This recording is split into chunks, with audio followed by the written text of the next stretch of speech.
Shalom, selamat pagi saudara sekalian, Jemaat GSKI Cross dan juga pecinta suara kebenaran Injil dimanapun saja kita berada.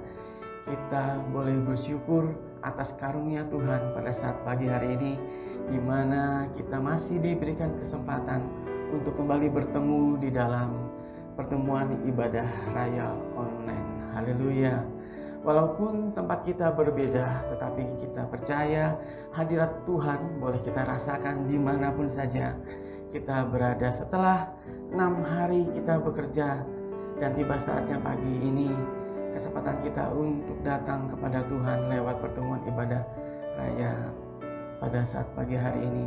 Persiapkanlah hati saudara dan juga ambil tempat duduk yang nyaman dan juga pakaian yang rapi, agar kita bisa belajar menghormati Tuhan dalam perkara yang kecil. Puji nama Tuhan. Baik saudara, mari kita bangkit berdiri.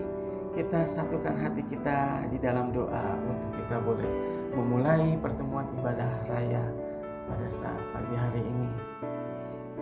Mari kita berdoa. Bapa kami di dalam surga, yang kami puji, yang kami sembah di dalam nama Tuhan Yesus Kristus, pagi ini Tuhan, kami kembali datang kepadamu Bapa lewat pertemuan ibadah raya online ya Bapa. Kiranya Tuhan Yesus, kami mau mendaftarkan ibadah ini ya Bapa agar berkenan di hadirat-Mu, dan kiranya Tuhan mau memimpin acara ini dari awal pertengahan hingga akhirnya. Berkati juga para pelayan-Mu ya Bapa yang mengambil bagian dalam ibadah ini ya Bapak, baik dari WL, singer, pemain musik, dan juga hamba-Mu yang akan memberitakan daripada sebagian firman-Mu. Kiranya kami semua boleh melayani Engkau dengan sepenuh hati kami, agar nama Tuhan dipuji dan memuliakan. Terima kasih Tuhan, kami mau mulai ibadah ini di dalam nama Tuhan Yesus Kristus. Haleluya, amin. Saudaraku, selamat beribadah. Tuhan memberkati kita semua. Haleluya. Shalom Bapak Ibu yang terkasih di dalam Tuhan Yesus Kristus. Kami ajak bangkit berdiri, kita nyanyikan pujian, Bilakah ku diam di sana. Kami rindu Tuhan, kami rindu haus akan diri-Mu Tuhan. Kami mau menyenangkan hati-Mu ya Bapa. Terima kasih Tuhan.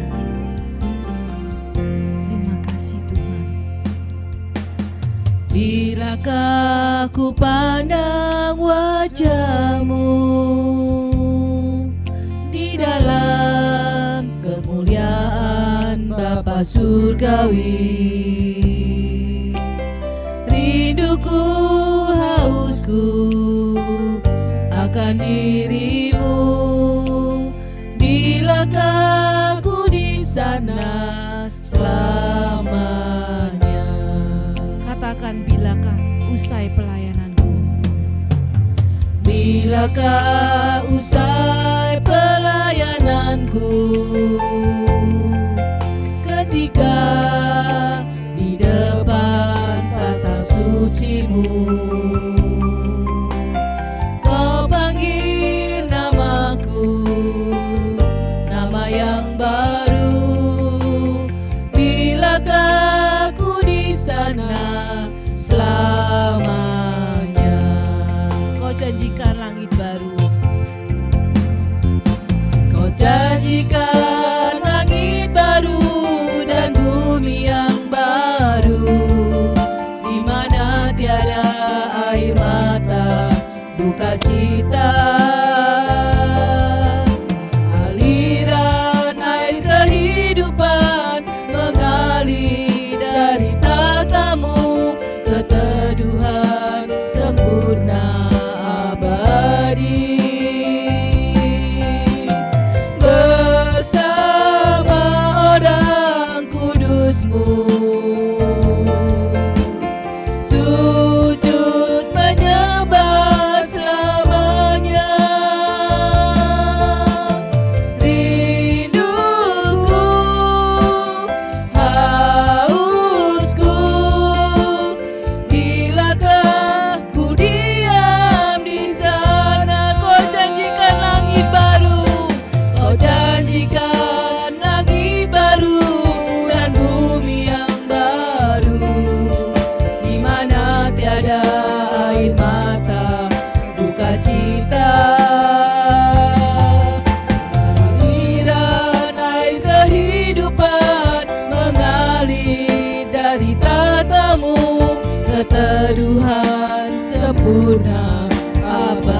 abadi.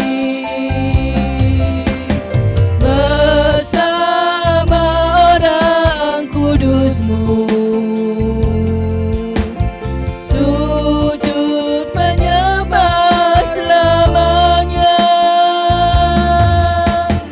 Rinduku, hausku, bilakah ku diam di sana. Kau janjikan langit baru dan bumi yang baru, di mana Amin. tiada air mata, duka cita. Aliran air kehidupan mengalir dari tatamu, keteduhan sempurna abadi. Bersama orang kudus-Mu, sujud menyembah selamanya. Rinduku, hausku, bilakah ku diam di sana. Katakan rinduku, rinduku, hausku, bilakah ku diam di sana. Rinduku, hausku, rinduku, hausku, bilakah ku diam di sana. Bilakah ku diam di sana. Bilakah ku diam di sana. Katakan, bilakah ku diam di sana. Bilakah ku diam di sana. Haleluya, Bapa, haleluya. Terima kasih Bapa, terima kasih Tuhan, terima kasih. Kami mengasihi-Mu Bapa, kami menghormati-Mu Tuhan. Terima kasih Jesus, haleluya. Haleluya, haleluya, haleluya, haleluya. Terima kasih Tuhan, Engkau hadir Tuhan, haleluya. Terima kasih Tuhan, terima kasih. Kau janjikan langit baru dan bumi yang baru Tuhan, di mana tiada air mata Tuhan, haleluya. Kita akan nyanyikan pujian, Kau janjikan langit baru, haleluya. Terima kasih Tuhan. Kau janjikan langit baru dan bumi yang baru, di mana tiada air mata, duka cita.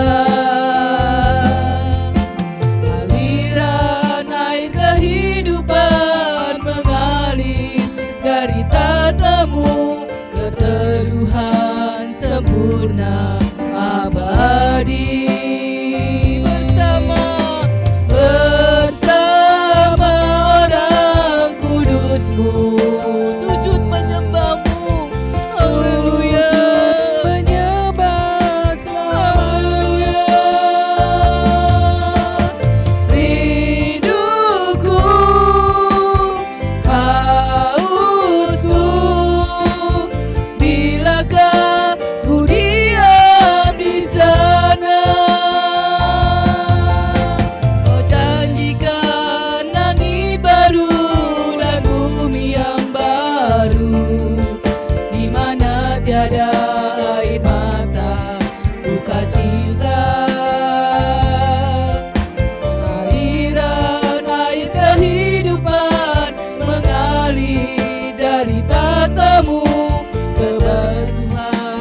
Jemaat yang dikasihi oleh Tuhan, silahkan duduk.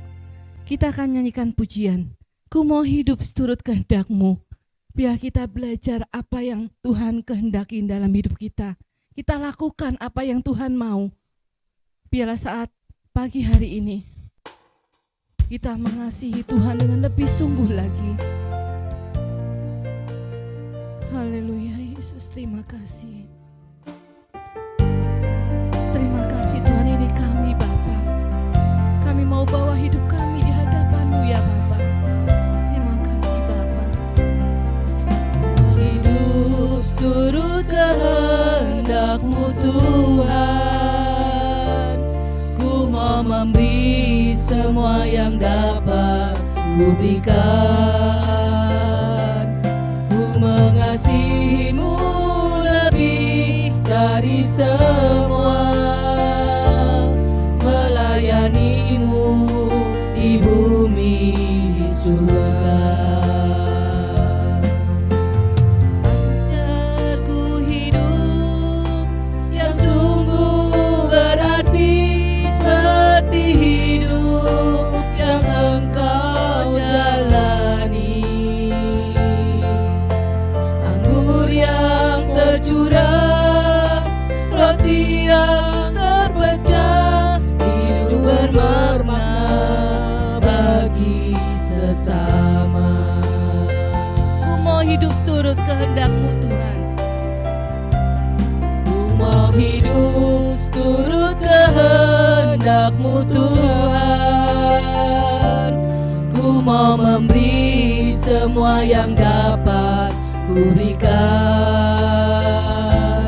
Ku mau mengasihi lebih dari semua, melayani-Mu di bumi di surga. Kau ajarku hidup yang sungguh berarti, seperti hidup yang Engkau jalani. Anggur yang tercurah, roti yang terpecah, hidup bermakna bagi sesama. Ku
tahu sampai kapan hari hidupku. Saudara-saudara dikasih oleh Tuhan, kita tidak tahu kapan kita dipanggil oleh Tuhan. Tapi kita akan siapkan hati kita. Kita akan berkemas-kemas di mana Tuhan suatu saat mau memanggil kita. Kita sudah berkenan di hadapannya. Kita nyanyikan pujian, ku tak tahu sampai kapan hari hidupku. Namun yang pasti perjalanan hidup ini berakhir di suatu saat nanti. Kita akan masuk ke langit baru, bumi yang baru. Haleluya, kalau kita hidup berkenan di hadapan yang Bapa. Haleluya, Yesus. Amin, Yesus. Terima kasih Bapa. Terima kasih Tuhan. Ku tak sampai kapan hari hidupku, akhir hayatku ini tidak menentu. Namun yang pasti perjalanan hidup ini berakhir di suatu saat nanti. Sebelum hari akhir hidupku tiba, sebelum semua kesempatan tiada, ku bukan berjuang dalam pertandingan iman, mengakhiri dengan kemenangan. Hanya satu kerinduanku, sempurna seperti Bapakku, sesuai rancangan semula, serupa dengan Tuhan Yesus.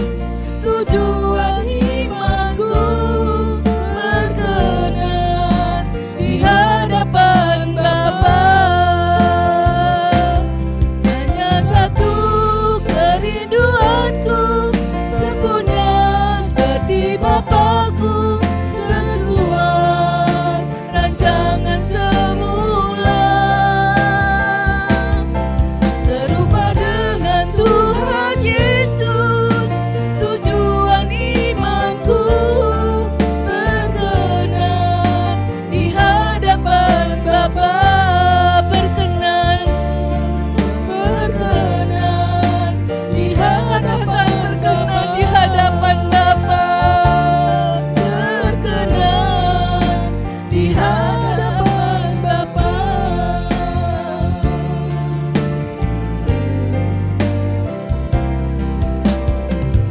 Terima kasih Tuhan. Terima kasih Tuhan. Inilah kami ya Bapa. Ajar kami Tuhan untuk kami boleh melakukan apa yang Engkau mau Tuhan dalam hidup kami. Saudara yang dikasih oleh Tuhan, kami ajak bangkit berdiri. Sebentar kita akan mendengarkan sebagian daripada firman Tuhan. Kita siapkan hati kita. Kita sambut firman Tuhan. Biarlah firman itu boleh menjadi kekuatan dalam hidup kita. Kita akan nyanyikan pujian, Engkau gairah hidupku. Hanya satu-satunya ya Bapa. Hanya Engkaulah kehidupanku. Engkaulah tujuan hidupku. Haleluya Yesus. Terima kasih Bapa, terima kasih. Engkau gairah hidupku. Terima kasih. Engkau gairah hidupku, satu-satunya ya Bapa. Hanya Engkaulah kehidupanku. Tak ada kebahagiaan apapun selain dirimu. Hanya Engkaulah bahagiaku. Katakan ku hidup hanya bagimu. Ku hidup hanya bagimu, untuk kesukaan Bapa dalam segala hal, segala perkara.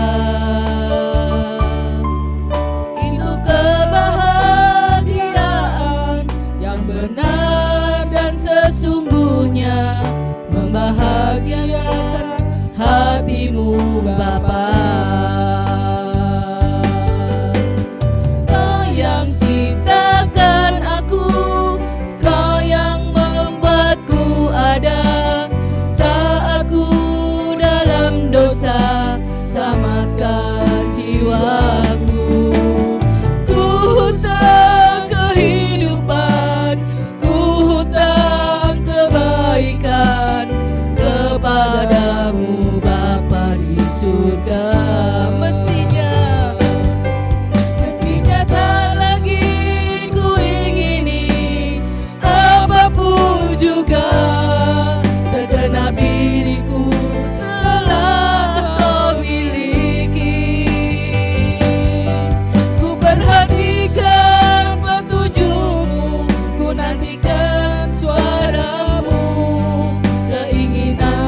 bersamamu Bapa di surga.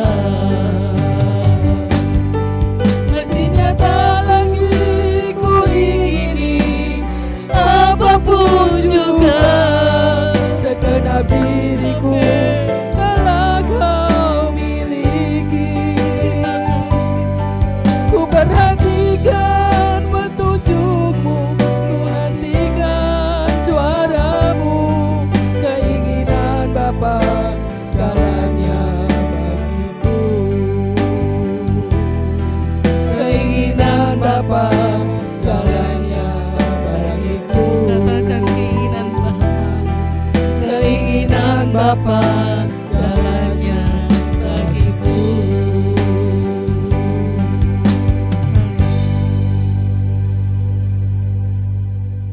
Terima kasih Yesus, terima kasih Bapa.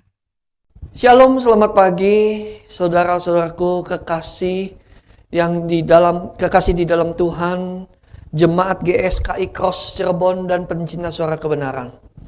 Suatu anugerah yang besar yang Tuhan berikan kembali pada kita. Kalau hari ini kita masih bisa bernafas, masih bisa hidup, masih bisa mendengar kebenaran, bahkan memuji dan menyembah Tuhan, sekali itu adalah anugerah. Waktu adalah kesempatan untuk kita terus berubah, semakin dewasa.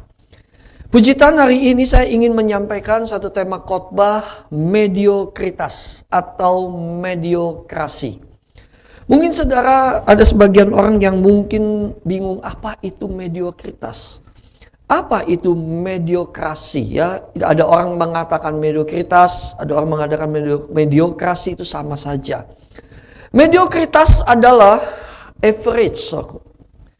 Ya, di dalam bahasa Indonesia rata-rata atau tidak terlalu istimewa.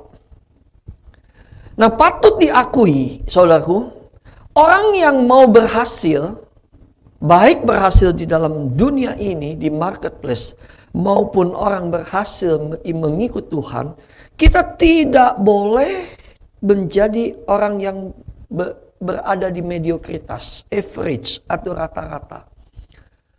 Oleh sebab itu, saudaraku, pada hari-hari terakhir ini begitu banyak sekali muncul motivator-motivator untuk memotivasi bagaimana supaya orang itu keluar daripada mediokritas, keluar daripada mediokrasi. Dan sangat disayangkan di dalam dunia rohani ini jarang sekali ada yang berkata supaya orang Kristen harus keluar daripada mediokrasi. Padahal, saudaraku, pembunuh yang tidak terasa, kalau boleh dikatakan silent killing, ya membunuh secara pelan-pelan kekristenan adalah orang Kristen yang ada di area mediokritas. Yang tidak terlalu istimewa, yang average, yang rata-rata. Mungkin saudara, Pak, saya nggak mau yang terlalu average, saya nggak mau terlalu gimana Pak, nanti saya sombong. Bukan masalahnya sombong atau tidak sombong. Tetapi masalahnya adalah sikap kita. So, bagaimana supaya kita tidak menjadi rata-rata? Karena Tuhan itu sebetulnya menghendaki kita menjadi orang Kristen yang betul-betul memiliki satu motivasi yang kuat bagaimana kita menyenangkan Bapa. Dan terlebih lagi menjadi orang yang istimewa di hadapan Bapa. Saudaraku, saya setiap hari berdoa seperti itu. Saya berkata, Bapa, aku mau menjadi anak kesukaan Bapa.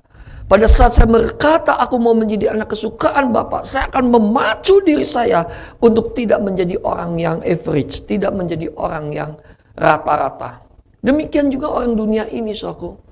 Banyak orang dunia cukuplah asal makan pakaian cukup. Dia tidak mau berusaha, tidak mau berkembang dan tidak mau naik tingkat. Memang beda ya. Orang yang keluar daripada average itu bisa menjadi ambisius.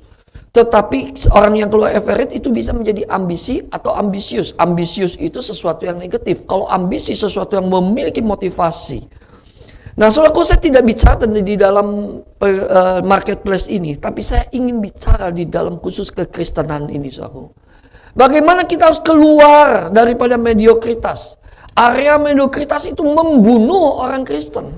Banyak orang Kristen berkata begini, ya sudahlah, cukup saya ke gereja 1 kali 1 minggu. Cukup kalau saya membaca Alkitab setiap hari. Kalau doa pagi ya sudahlah. Kalau nanti ada kangtau lah, nanti ada proyek lah, udah nggak usah doa pagi dulu. Karena udah mesti pagi-pagi mesti berangkat, udah nggak usah ikut doa pagi. Atau mungkin ya pokoknya kan saya berdoa. Kalau ada kangtau saya berdoa, makan saya berdoa. Dan orang Kristen pun berdoa 5 waktu, saudaraku. Bangun tidur, makan pagi, makan siang, makan sore, dan mau tidur. Itu doa 5 waktu. Dan berkata, ya sudah average, kita kan sudah berdoa. Begitu pagi, Tuhan terima kasih. Waduh, mesti cepat-cepat ke kantor. Waduh, saya nggak mau terlambat. Berdoa seenaknya, tidak menghormati Bapa. Makan juga seenaknya saja. Dan berdoanya hanya cukup, hanya sekadar formalitas. Dan berkata, cukup kan? Saudaraku, Tuhan tidak mau seperti itu. Kita sebagai orang Kristen harus betul-betul keluar daripada area mediokritas ini. Keluar menjadi area rata-rata. Kita harus bertumbuh, kita harus maju. Kita harus menjadi istimewa di hadapan Tuhan. Karena kenapa? Saya katakan ini bukan untuk kesombongan. Tetapi saya katakan ini karena Bapa Allah menciptakan manusia itu sangat istimewa. Pada saat Allah menciptakan manusia, Allah berkata sungguh amat baik. Allah menciptakan manusia, sebelum Allah menciptakan manusia, Allah menciptakan dulu segala fasilitasnya. Itu tandanya apa? Allah itu menciptakan manusia bukan sembarangan. Satu bukti Allah menciptakan manusia sangat istimewa adalah manusia diberikan kehendak bebas. Manusia diberikan kehendak bebas karena manusia tidak diciptakan Allah dengan tujuan seperti robot, tetapi tujuan segambar dan serupa dengan Allah sendiri. Istimewa luar biasa. Dan banyak orang berkata, udah average saja, udah pelayanannya biasa average saja, nggak usah terlalu yang macam-macam lah. Tidak, saudaraku, Tuhan mau. Ini bukan menyangkut masa sombong atau tidak sombong, bukan menyangkut masalah ambisi atau ambisius, tapi ini menyangkut kita melakukan kehendak Bapa. Sehingga pada akhirnya kita berhasil bagaimana kita masuk ke dalam kekekalan, ke langit baru, bumi baru. Oleh sebab itu saya ingin memberikan satu contoh di dalam Alkitab, saudaraku. Seorang tokoh yang sangat luar biasa. Mari kita buka di dalam Daniel pasal yang pertama, ayat yang pertama sampai dengan ayat yang ke-8. Daniel pasal yang pertama, ayat yang pertama sampai ke-8. Nah, saudaraku kasih di dalam Tuhan, saya mohon baca sendiri. Kalau saya baca, waktu akan berjalan dan habis waktunya. Nah, saudara tolong baca sendiri. Saya akan ceritakan kira-kira ringkasannya begini. Saudaraku, pada satu saat, saudaraku, Allah menyerahkan Yehuda, ya. Allah menyerahkan Yehuda ke dalam tangan Nebukadnezar, Raja Babel, ke Babel. Saudaraku, semua peralatan perkakas yang ada di rumah Allah, saudaraku, diangkut menjadi perkakas, dibawa ke perbendaharaan dewanya di Babel. Nah, saudaraku, di situ di dalam penguasaan Raja Babel untuk Yerusalem, untuk orang-orang Yehuda saat itu, lalu Nebukadnezar berkata, cari orang muda yang ada di Israel. Itu ayat yang keempat ya. Cari orang muda yang tidak bercacat celah, yang memahami berbagai hikmat, berpengetahuan banyak, yang memiliki pengertian tentang ilmu, orang yang cakap bekerja di istana raja supaya mereka diajarkan tulisan dan bahasa Kasdim. Nah, saudaraku lihat. Raja Babel berkata begini, Nebukadnezar kepada Aspenas, kepala istananya, kamu cari orang-orang muda yang ada di Israel. Kamu cari yang pintar supaya bekerja di istana di Nebukadnezar. Lalu saudaraku, ditemukanlah beberapa orang Yehuda. Ditemukanlah 4 orang ditemukan. Yaitu siapa? Daniel, Hananya, Misael, dan Asaria. Itu di dalam ayat yang ke-6. Nah, saudaraku, jika seandainya saudaraku, kalau nanti saudara baca sendiri, coba saudara pikirkan kalau saudara berada di pihak pada saat itu, kita ada di dalam situasi seperti itu. Bahkan mungkin saudara ada di dalam situasi Daniel, seperti Daniel, Hananya, Misael, dan Asaria. Saya mau tanya, apa yang akan saudara alami? Coba kita renungkan baik-baik. Pertama mungkin kita bangga, waduh orang Israel. Tetapi yang kedua, itu pada masa dijajah loh. Bangsa Israel itu, orang Yehuda itu dijajah oleh Nebukadnezar. Itu di dalam keadaan pembuangan. Ya, satu anugerah mungkin Daniel, anaknya Misael dan Asaria dipisahkan, lalu diajar bahasa Kasdim, lalu mereka dipisahkan menjadi orang terhormat di dalam kerajaan Nebukadnezar. Mungkin mereka bisa menangis, atau mereka bisa bangga, dan mereka bisa murtad kepada Tuhan, atau mereka berdiri di dua pihak. Lalu mereka, ya sudah, sekarang aku ada di dalam kerajaan Babel, maka lebih baik aku biasa-biasa saja. Tetapi saudara perhatikan baik-baik. Ayat yang 8, saya akan bacakan. Ini penting sekali. Ya, ayat yang 8. Daniel berketetapan untuk tidak menajiskan dirinya dengan santapan raja dan dengan anggur yang biasa diminum raja. Dimintanyalah kepada pemimpin pegawai istana itu supaya ia tidak usah menajiskan dirinya. Saudaraku begini, setelah keempat orang ini dipanggil masuk ke istana, harus mengalami proses. Harus diajar bagaimana peraturan-peraturan dan kehidupan di dalam istana Babel. Lalu mereka diajar dan mereka harus makan dengan makan santapan raja. Mungkin makanan santapan raja, mungkin sesuatu yang najis buat orang Yahudi. Dan dengan anggur yang biasa diminum raja dan sebagainya. Mungkin sedang dipersiapkan, tapi perhatikan baik-baik. Ada satu sikap yang luar biasa dari Daniel.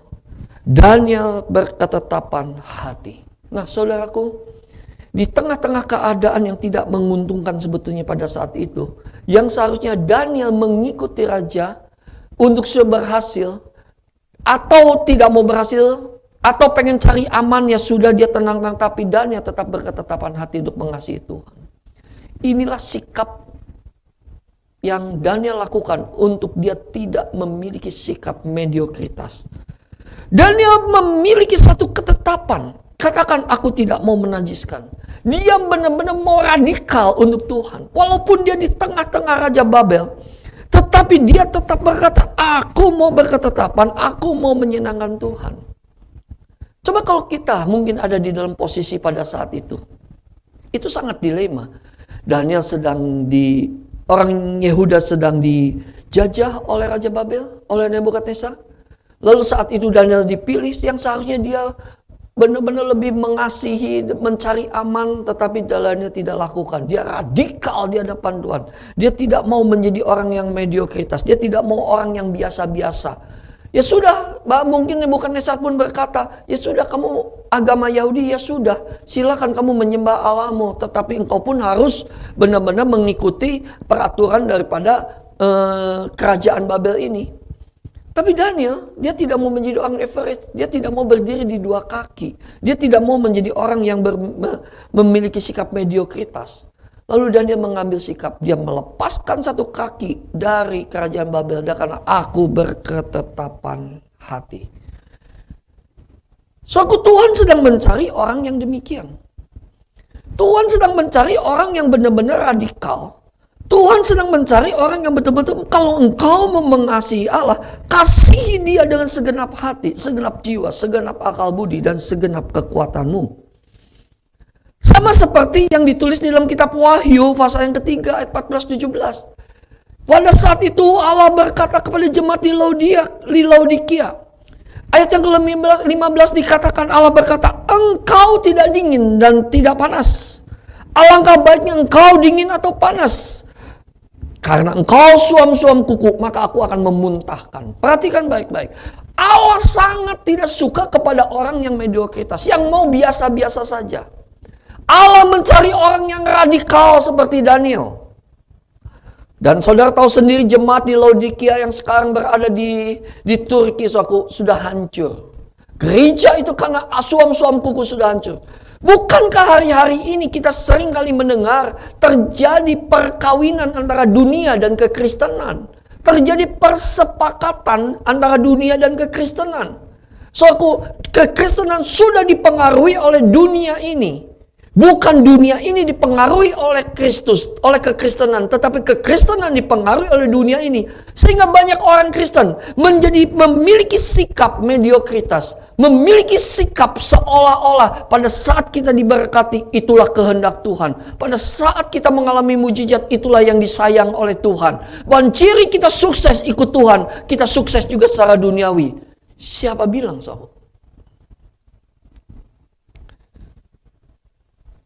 So aku kasih di dalam Tuhan, sikap mediokritas ini adalah sikap yang betul-betul membunuh kita secara kita tidak sadar.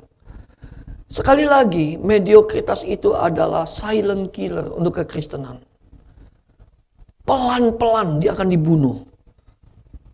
Dan banyak sekali berkompromi. Orang yang mediokritas itu mudah diombang-ambingkan, saudara.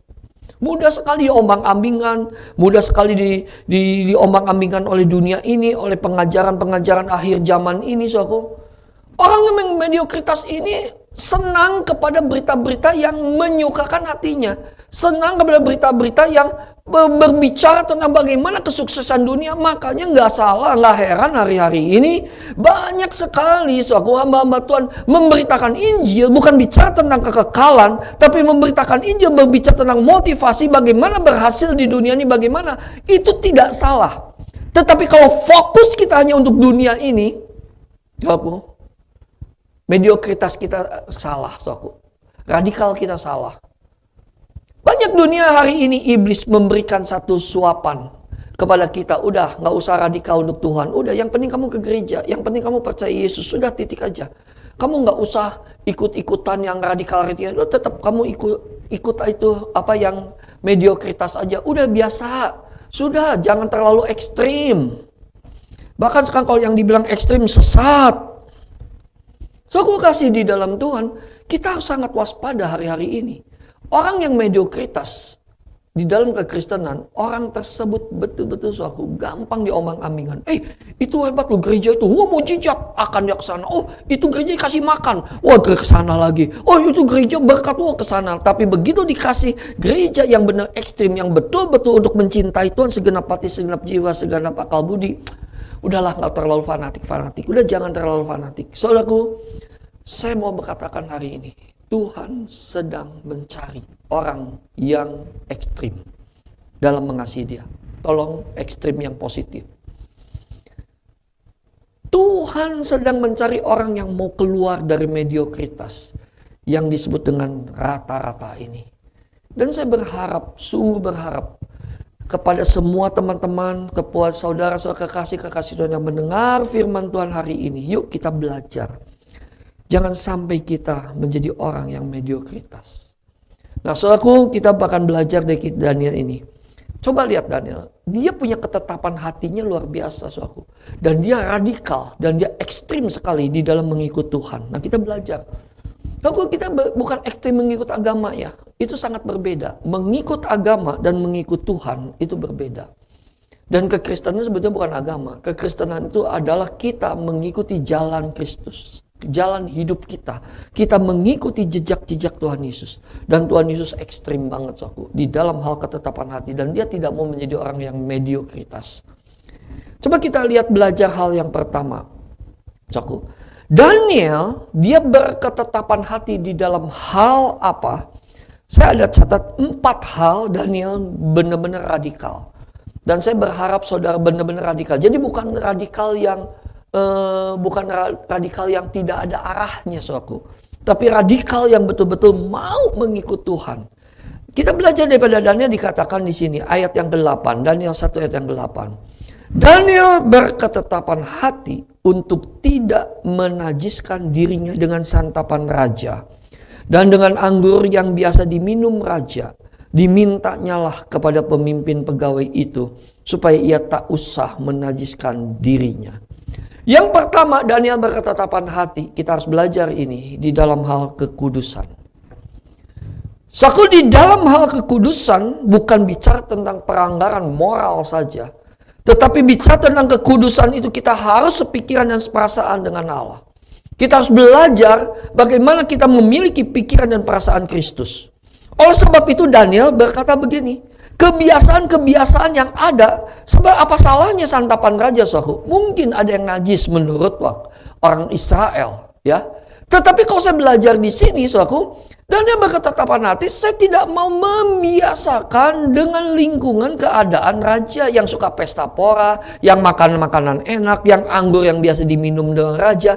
Aku tidak mau menajiskan diri.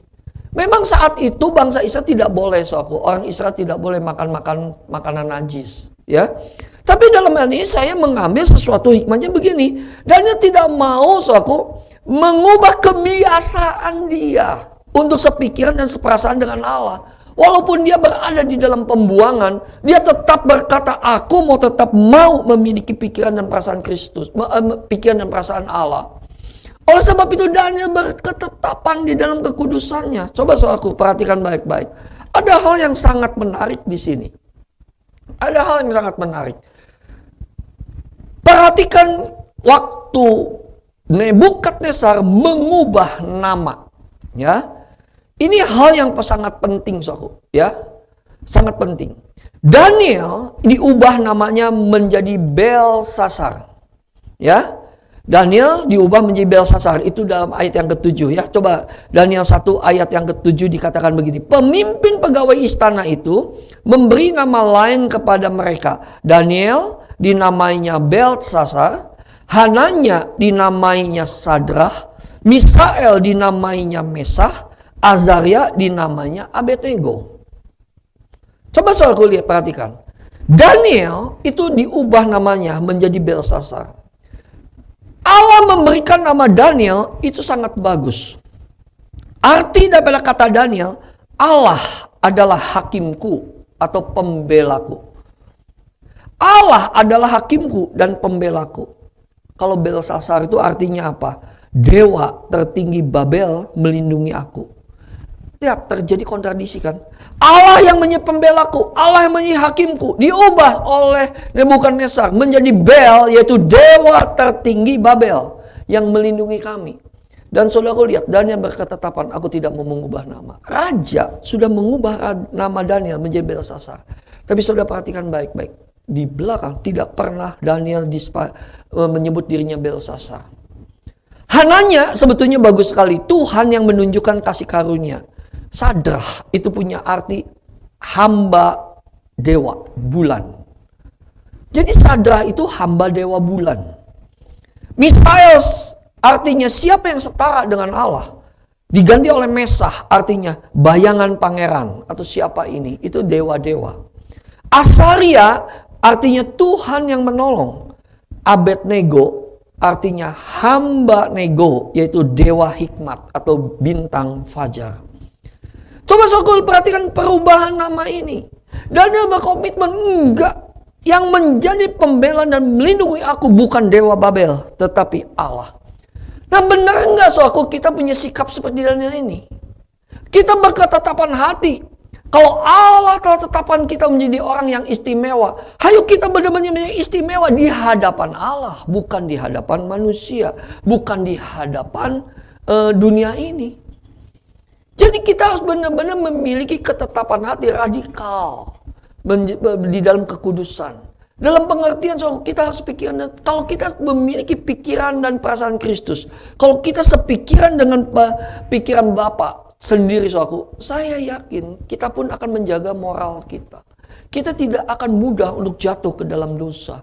Karena kadang-kala seperti ini, pada saat kita mau berkata-kata sesuatu, atau memikirkan sesuatu, atau bertindak sesuatu yang tidak sesuai dengan kehendak Allah, kita akan berpikir, ini benar nggak ya Tuhan? Tuhan disenangkan nggak? Tuhan disukakan nggak? Kalau saya ngomong ini sepikiran dengan mal, maka kita tetap akan terjaga kan? Selama kita terus berusaha, bagaimana kita hidup di dalam kekudusan, sepikiran dan seperasaan dengan Allah. Makanya waktu Allah berkata, waktu firman Tuhan berkata, hendaklah engkau kudus sebab aku kudus. Itu pengertiannya adalah engkau harus betul-betul menjadi sepikiran dan seperasaan dengan Allah. Itu yang pertama. Mau nggak saudara menjaga radikal di dalam kekudusan? Dan terus saudara mencari Tuhan, aku mau sepikiran dan seperasaan dengan Allah. Yang kedua, dan yang berketetapan di dalam Daniel pasal yang ke-6 ayat yang ke-11. Lihat ketetapan Daniel, radikalnya. Daniel 6 ayat 11. Demi didengar Daniel bahwa surat perintah itu telah dibuat. Pergilah ia ke rumahnya. Dalam kamar atasnya ada tingkap-tingkap yang terbuka ke arah Yerusalem. 3 kali sehari ia berlutut, berdoa, serta memuji Allahnya. Seperti yang biasa dilakukannya. Seperti yang biasa. Dia tidak mau mengurangi. Saudara tahu kasus ini, pada saat itu ada orang yang iri hati. Dia tidak menemukan kesalahan daripada Daniel. Kecuali dalam hal ibadahnya Daniel kepada Allah. Lalu dia minta keputusan, lalu ditulislah satu keputusan raja, siapa yang menyembah yang Allah yang lain selain menyembah kepada raja, dia harus dihukum. Daniel setelah mendengar surat perintah itu, dia bukannya gentar. Dia benar-benar radikal. Dia tidak mau, oh ya cari aman. Ya udah ya, Tuhan kan mengerti, aku cari aman. Enggak, Daniel tetap berdoa, membuka tingkap-tingkap di kamar atas, ya buka jendelanya, dia berdoa ke arah Yerusalem. 3 hari sekali dia berlutut dan berdoa memuji, seperti yang biasa dilakukannya. Yang kedua, Daniel berketetapan hati dalam hal ibadahnya. Saudaraku, ibadah bukan hanya sekedar rutinitas atau aktivitas. Tapi ibadah itu adalah bagaimana kita benar-benar mau menyukakan hati Allah. Ibadah itu adalah memberikan nilai tinggi. Ibadah itu ada penyembahan. Dan penyembahan itu adalah bagaimana kita memberikan nilai tinggi. Saudaraku, seringkali kita mengabaikan komitmen ini. Bagaimana kita beribadah, bagaimana kita memberi nilai tinggi kepada Tuhan. Tapi pada saat ada dalam kasus-kasus tertentu, kita merendahkan Allah. Bahkan kita memberikan nilai tinggi kepada yang lain. Memberikan nilai tinggi kepada dunia ini. Nah, saudaraku kasih di dalam Tuhan, makanya kita nggak boleh menjadi orang yang mediokritas. Kenapa? Karena itu, saudaraku, orang yang mediokritas mudah terombang-ambing. Ada orang yang berkata, sudahlah. Buktinya kan sekarang Allah kamu itu maha tahu. Allah kamu itu maha kasih. Untuk lakukan gini gampang, nanti minta ampun aja. Kita meremehkan suatu hubungan kita dengan Bapa. Kita melecehkan Bapa di surga. Dengan kita melakukan yang menyakiti hati Bapa. So aku kasih di dalam Tuhan, kita harus betul-betul memiliki sikap. Kalau kita mengasihi Tuhan, kita tidak akan pernah mau melakukan apa yang menyakiti hati Bapa. Kalau kita mengasihi Tuhan, kita tidak akan menyinggung perasaan Bapa. Kita akan tetap melakukan apa yang harus kita lakukan sesuai dengan kehendak Bapa. Oleh sebab itu, hati-hati sekali lagi katakan mediokritas. Itu mudah. Mudah terombang-ambingkan. Pada saat kita sulit, yang seharusnya memberikan nilai tinggi. Pada saat kita keadaan yang sulit, keadaan yang mungkin terjepit. Soalnya pada saat itu akan teruji. Apakah kita tetap menyembah Allah atau kita menyembah yang lain? Banyak orang, saudaraku, pada saat terjepit, seolah-olah Allah diam. Dan memang sepertinya seringkali Allah banyak diam pada saat kita di dalam terjepit. Lalu mulai terpikir seperti yang dilakukan oleh Saul. Seolah-olah Allah diam, lalu dia mencari dukun. Nah, seperti itulah kadang-kala kita lakukan. Kita katanya meninggikan nama Allah. Meninggikan dan memuliakan nama Allah, menyembah Allah. Tapi pada saat terjepit, ibadah kita kepada Allah kita singkirkan dulu. Tuhan diam, aku mencari yang lain, dukun yang berbicara. Dan kita dengar, saudaraku hati-hati. Kalau kita mau punya komitmen, tidak average, tidak bersikap mediokritas. Saudaraku sekali itu kita menyembah Allah, apapun yang terjadi kita menyembah Allah. Seperti Stefanus pada saat dia dirajam oleh batu, dia punya sikap, dia punya sikap. Dia bisa juga berkata, oke, aku udah gak mau menceritakan kesaksian lagi, tapi dia tetap sikap. Walaupun dia dirajam oleh batu, sepertinya Yesus tidak menolong. Bahkan Yesus berdiri di atas dan aku melihat Yesus berdiri. Apa yang terjadi?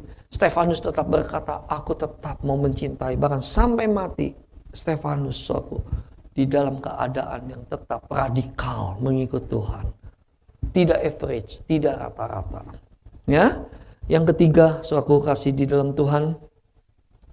Yang ketiga, kita harus belajar komitmen daripada Daniel. Dia nggak mau menjadi average dan dia memiliki berketetapan hati di dalam Daniel pasal yang ke-6. Coba Daniel 6 ayat yang ke-5. Ya. Kemudian para pejabat tinggi dan wakil raja itu mencari alasan dakwaan terhadap Daniel dalam hal pemerintahan. Mereka tidak mendapat alasan apapun atau sesuatu kesalahan, sebab ia setia dan tidak ada didapati sesuatu kelalaian atau sesuatu kesalahan padanya. Yang keempat, berketetapan hati untuk setia. Nah, saudara perhatikan di sini. Daniel di dalam kesetiaannya bukan hanya kepada Allah, tetapi Daniel setia kepada raja yang telah menjajah bangsanya, yang telah mengepung bangsanya, yang telah membuat bangsanya mungkin menderita. Saudara lihat, dia tetap setia. Artinya, kesetiaan dia kepada Allah dibuktikan dengan kesetiaan kepada sesama. Kesetiaan kepada Allah dibuktikan dengan kesetiaan kepada pekerjaan, kepada bisnisnya. Nah, saudaraku lihat, kalau kita mengejar suatu menjadi orang istimewanya Allah, keluar dari area mediokritas, suatu Allah pun pasti akan memberkati kita dengan area yang tempat kita bekerja, tempat kita cari uang, bisnis kita. Yang terutama adalah bagaimana kita menjadi orang istimewanya Allah. Fokus kepada Dia, bukan fokus kepada dunia ini. Kalau kita setia kepada Allah, kita setia kepada hal yang kecil, maka Allah pun akan memberkati. Allah akan membawa kita kepada kesetiaan yang lebih besar lagi. Tapi banyak orang berpikir menjadi salah. Kita malah setia kepada dunia ini, mencintai dunia ini, mengasihi dunia ini. Dan seolah-olah kalau kita mencintai mengasihi dunia ini, maka Allah sayang kepada kita karena kita berhasil banyak uang, keberhasilan, kesuksesan. No, bukan itu. Yang terpenting adalah kita harus setia kepada Allah dan kita harus memiliki sikap berketetapan hati di hadapan Allah. Aku mau setia. Kesetiaan itu dituntut untuk memiliki ketetapan hati. Kalau enggak mungkin bisa Dan di dalam kehidupan kita sehari-hari, selalu ada ujian kesetiaan. Selalu ada ujian kesetiaan itu. Ya, contoh lain di dalam Alkitab itu Ruth dan Naomi. Ya, diuji terus diuji terus. Nah, kesetiaan ini, tidak mudah memang. Saya harus akui tidak mudah. Tapi kalau kita benar-benar berketetapan hati untuk setia, walaupun rugi, tetap akan setia. Tapi kalau saya renungkan, kerugian kita tetap setia kepada Allah biasanya yang kita alami kerugian dunia ini. Tentunya kerugian dalam tanda petik ya. Kita harus jujur, kita harus punya integritas. Ya pasti untung akan berkurang. Itu bukan kerugian. Tapi saya katakan, itu bukan kerugian sebetulnya. Itu adalah keuntungan. Kenapa? Kita sedang menabung keuntungan itu di dalam kerajaan Allah. Nah, saudaraku Daniel memiliki sikap ini. Makanya banyak lawan-lawan pejabat tinggi raja waktu itu mencari alasan bagaimana supaya Daniel ini didakwa. Tetapi mereka setia dan tidak didapati suatu kelalaian. Siap nggak saudara melakukan itu? Di dalam tugas pekerjaan, sekolah, apapun yang saudara mendengar pada pagi hari ini, kebenaran ini, saudara tetap berkata, aku mau setia. Dan kesetiaan ini perlu bayar harga. Dan Tuhan akan menghargai kita. Dan kita akan menjadi anak yang istimewa di hadapan Allah.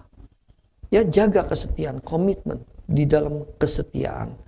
Yang keempat, dia berketetapan hati Daniel di dalam hal apa?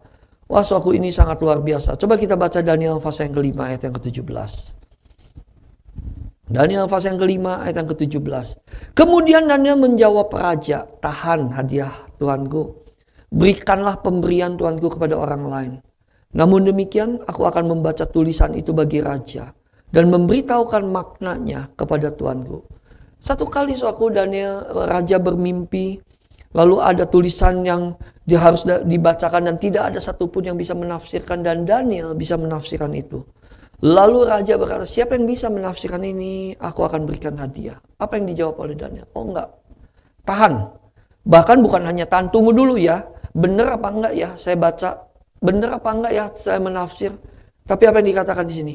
Berikan pemberian Tuhan kepada orang lain. Dia tidak mau menerima. Ada satu lagi, Daniel 2 ayat yang ke-49. Lihat, Daniel 2 ayat yang ke-49.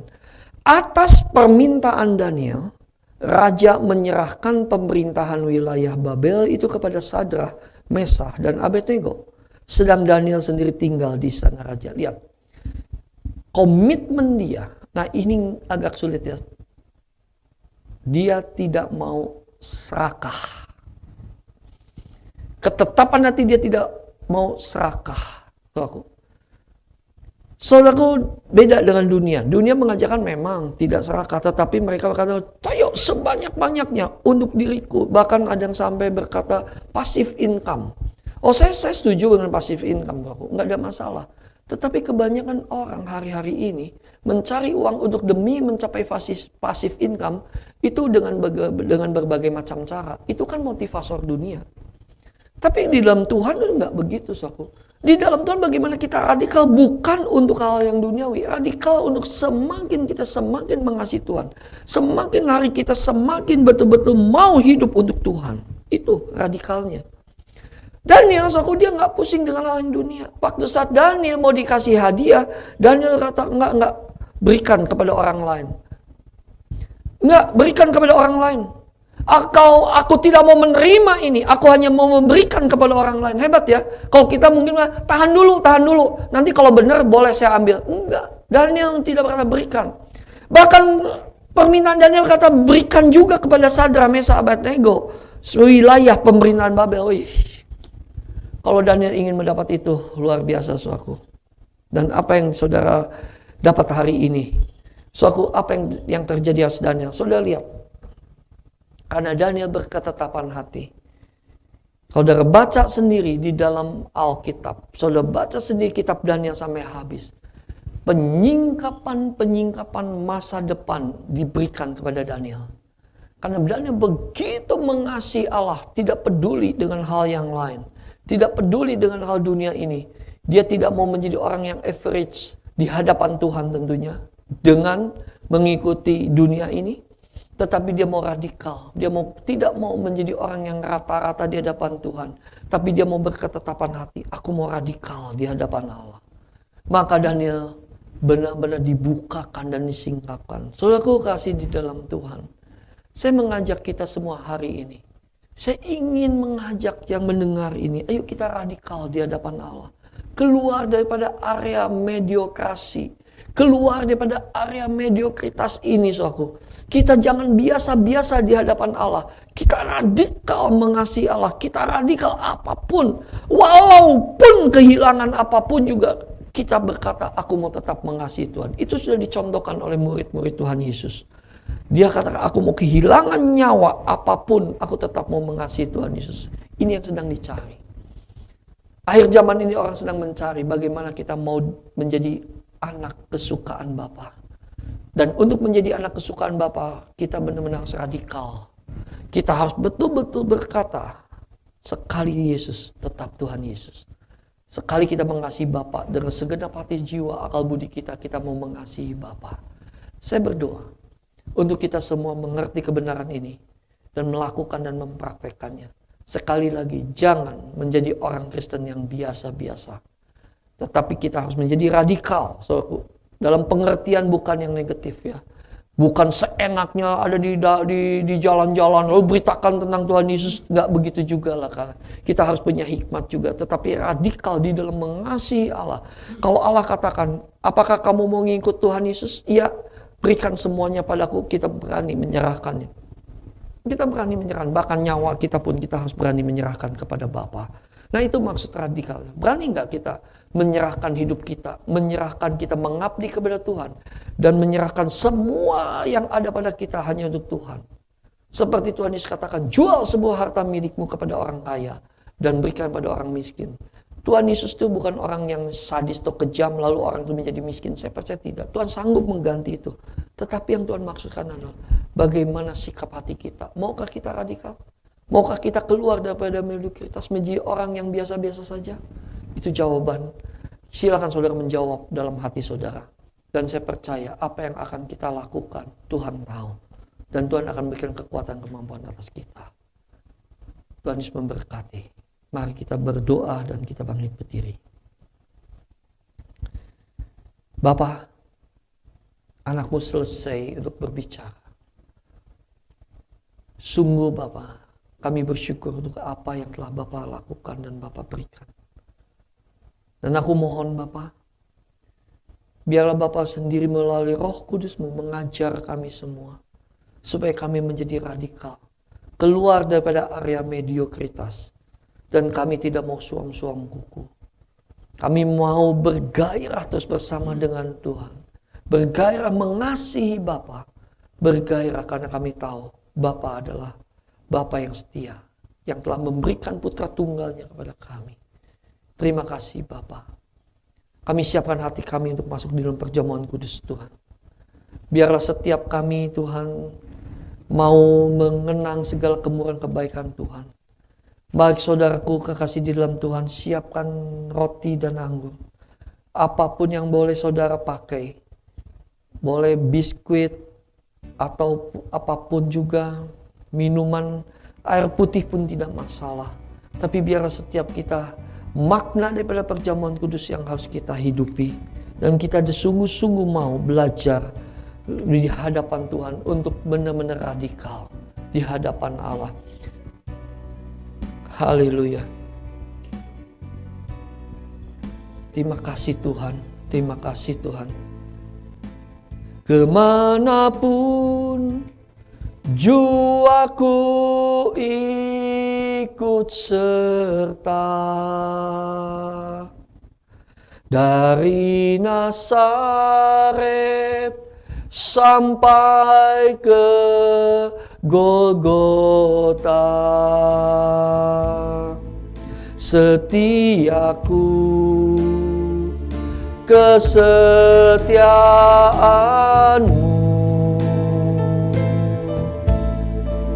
berpadu indah di hati Bapa. Saudaraku, ucapan daripada lagu ini adalah bagaimana sikap hati kita.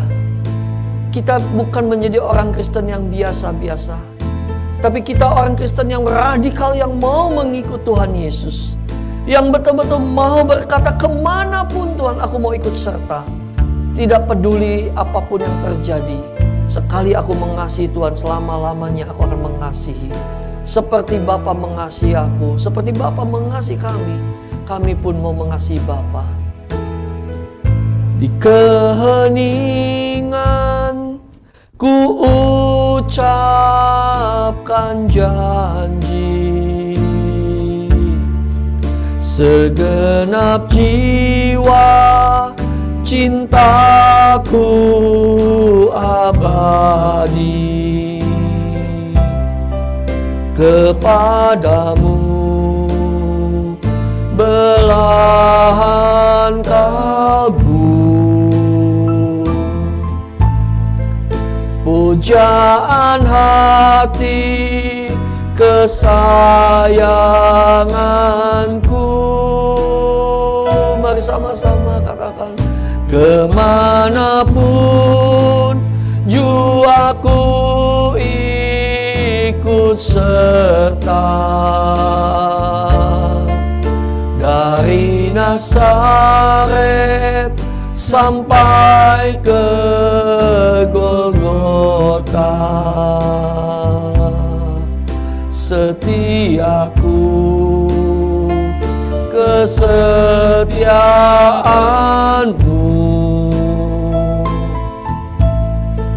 berpadu indah di hati Bapa.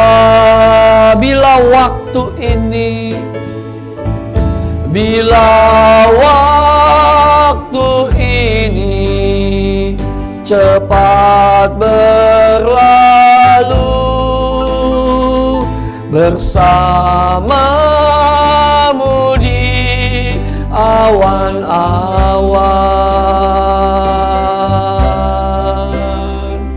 ku pandang mesra mata agungmu, puas memuaskan kerinduanku. Musik angkat pujian dengan lembut. Mari kita renungkan. Haleluya. Bapa, kasih-Mu sungguh luar biasa atas kami. Bapa memberikan putra tunggal Bapa yang sangat Bapa kasihi bagi kami, untuk menyelamatkan kami, untuk mengembalikan kami kepada rancangan Bapa semula. Ampuni kami Tuhan kalau kami seringkali meleset di hadapan Bapa. Di dalam tingkah laku perkataan kami Tuhan, kami menyakiti, mendukakan hati Bapa. Bahkan kami hanya menjadi orang Kristen yang mediokrasi, yang rata-rata, yang tidak mau bersungguh-sungguh di hadapan Allah, yang tidak mau sungguh-sungguh radikal di hadapan Bapa di dalam mengasihi Bapa. Bapa, ini kami. Sebelum kami mau masuk dalam perjamuan kudus, biarlah kami merenungkan segala apa yang telah Tuhan Yesus lakukan. Dan biarlah roh kami kembali menyala-nyala. Biarlah hidup kami benar-benar bergairah mengabdi kepada Bapa, mengikuti segala rencana Bapa. Apapun yang Bapa perintahkan kami mau lakukan. Terima kasih Bapa. Terima kasih Bapa. Katakan kemanapun jiwaku ikut serta. Dari Nazaret sampai ke Golgota. Benar, ini doa kami Bapa. Setiaku, kesetiaan-Mu berpadu indah di hati Bapa. Sekali lagi katakan kemanapun. Saudara boleh angkat roti di tangan kanan dan anggur di tangan kiri kita. Saudara mau radikal di hadapan Allah dan katakan kemanapun jua Tuhan, aku mau ikut serta. Dari Nazaret sampai ke Golgota. Inilah bentuk kasih kami kepadamu ya Bapa. Inilah bentuk kasih kami kepadamu ya Tuhan Yesus. Kami tidak mau menjadi orang yang biasa-biasa menjalankan kekristenan ini, tapi kami mau menjadi orang yang istimewa. Mengasihi Bapa, mengasihi Tuhan Yesus secara radikal. Terima kasih. Angkat tanganmu. Bila waktu ini cepat berlalu bersamamu di awan-awan,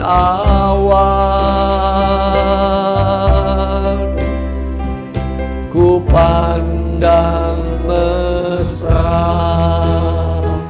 wajah agungmu, puaskan kerinduanku. Mari kita siapkan. Mari kita bangkit berdiri, kita siapkan. Tuhan Yesus, terima kasih. Terima kasih Tuhan Yesus. Sebab apa yang telah kuteruskan kepadamu telah aku terima dari Tuhan. Yaitu bahwa Tuhan Yesus pada malam waktu ia diserahkan mengambil roti. Kita angkat roti di tangan kanan kita tinggi-tinggi.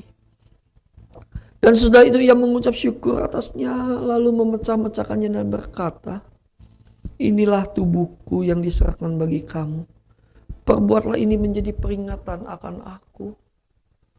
Mari kita sama-sama berkata, aku percaya Tuhan. Aku percaya Tuhan. Bahwa roti yang aku pecah-pecahkan ini adalah persekutuan dengan tubuhmu.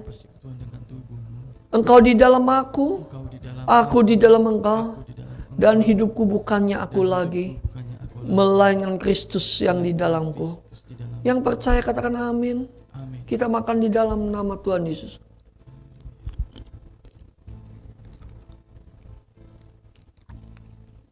Kemanapun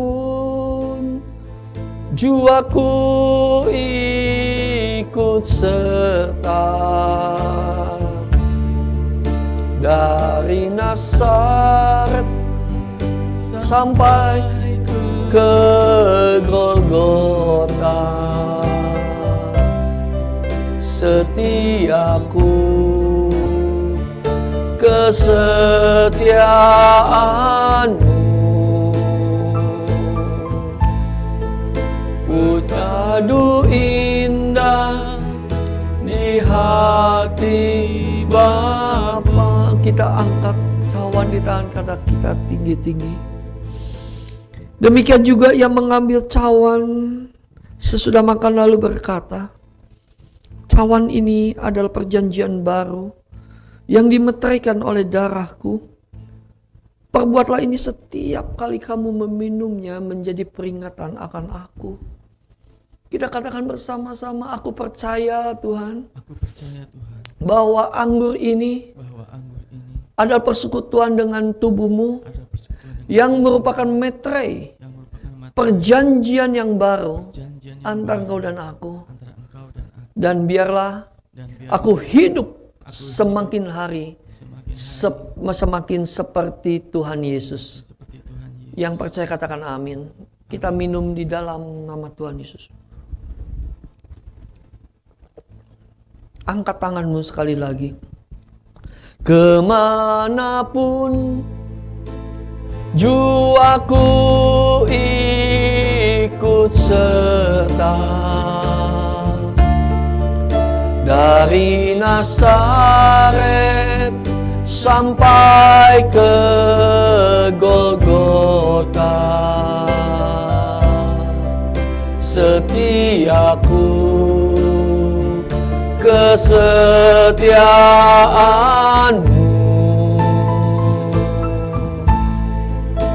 berpadu indah di hati Bapa. Sekali lagi yuk katakan, ini doa kami Tuhan, kemanapun Bapa, ini doa kami. Kami mau radikal ikut Tuhan. Kami mau keluar daripada area mediokritas Tuhan.